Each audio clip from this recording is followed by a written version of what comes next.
I'm always really excited to talk to you for a couple of reasons. One, I want to talk to you about because I imagine you deal with this more than anyone else, where they come to you and, like, my train of thought is always in the area of weight loss. And Sure. somebody comes to you and they say, I thought it was going to be X and it's Y, and I'm devastated by it. And can you help me?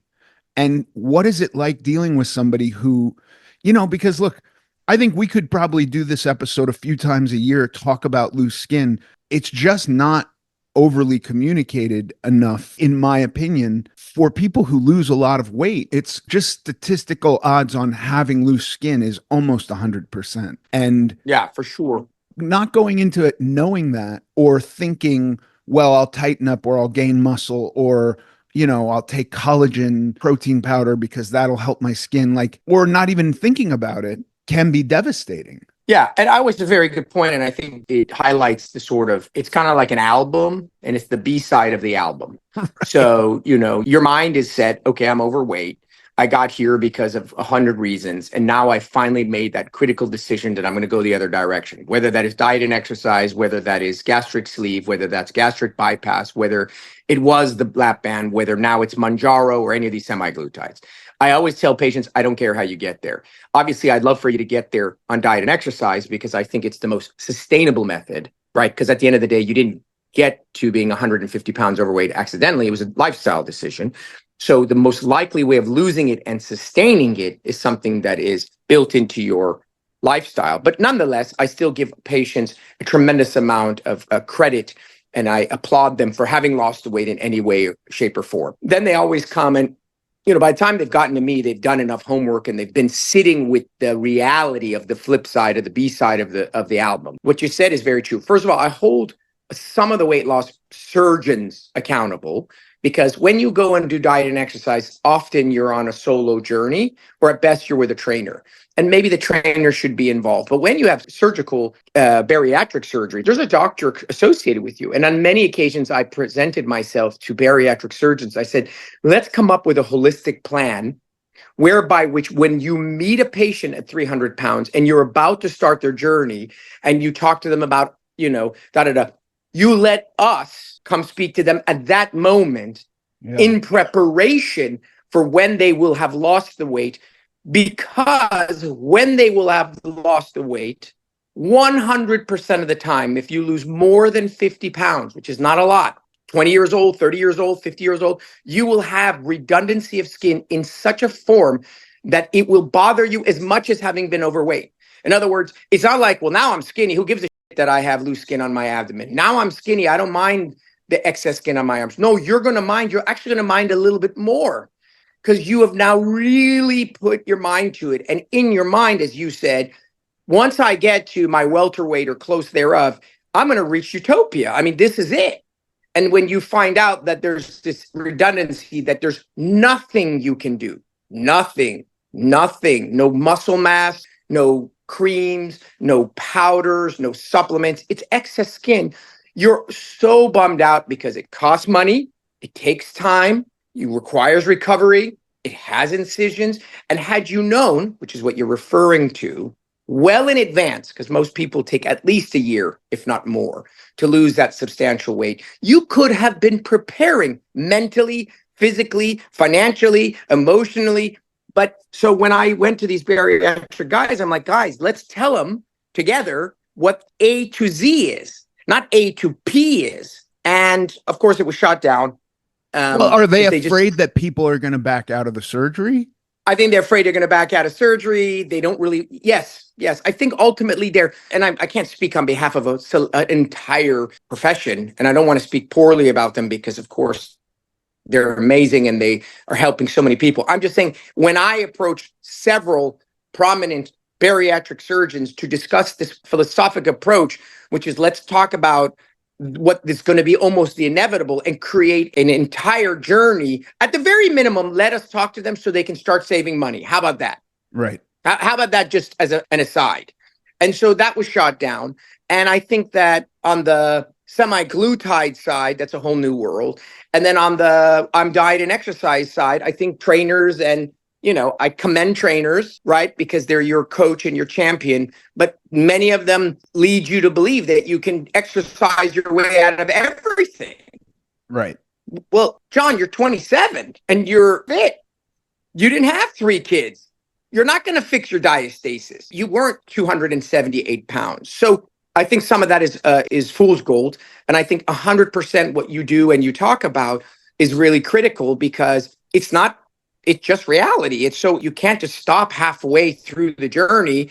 And patients many of them are not happy, even though they lost the weight. There's so much there, Dr. Rahban, and on many levels. I thought all of my depression, anxiety, I thought all my financial strife, I thought I saw the world through the lenses of obesity.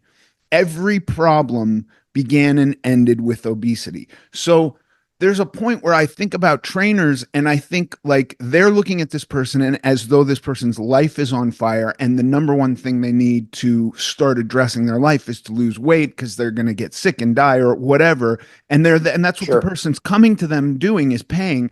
And so I understand you don't want to tell them there's going to be a lot of downsides to this. You don't want to tell them the negative effects that they're going to be unhappy with. You don't want to tell them this isn't the total solution because it's hard to motivate them then. So, I like, agree. I agree. in that respect, I understand. But at the same time, loose skin for me was devastating. And I had no idea it was going to be a situation. I thought I'm going to get smaller, all parts of me. No, I had no idea I was going to have this organ living outside of me that was going to make me, 6 pant sizes larger, despite losing as much fat as humanly possible. And that it was going to get rashes and make weird noises when I exercised and just be a constant point of like taking off my clothes and being horrified at how I looked. So I totally agree with you. Like it costs money. It's something to expect. It should be something that, or I wish it was something that was brought up in the beginning. And I don't know why people don't do that. Right. Like I said, I think that in the totality of it, obviously losing the weight I would say, is much more important, weighs more. Right. And I think that often, the idea is, well, obviously being overweight has so many negative impacts in one's life, health, psychology, emotion that it seems like, yeah, we'll worry about that when we get there. And while that might be true, I do think it's a shame that it isn't even just discussed. And I do recognize the idea of the inertia, which is, sometimes if you take too big a bite or too big a step, fall, and perhaps unbeknownst to them, not highlighting the aftermath in a weird way works in some ways beneficial because ignorance is bliss. And maybe if you knew that on the other side of the tunnel was still yet another tunnel, maybe you wouldn't enter the tunnel. So, I get it and I understand. And I think you and your approach and your philosophies of, talking about obesity, what one can do, the psychology, I mean, it's through the eyes of people like you, because I can talk about it all I want, but I was never overweight and I never had the surgery. So I think you're doing, a tremendous duty to everyone who is on your journey. You know what I mean? Yeah, I mean, unfortunately, the tunnel beyond the tunnel is kind of the whole game because even if we look at bariatric surgery, the statistics with regression and weight regain are so high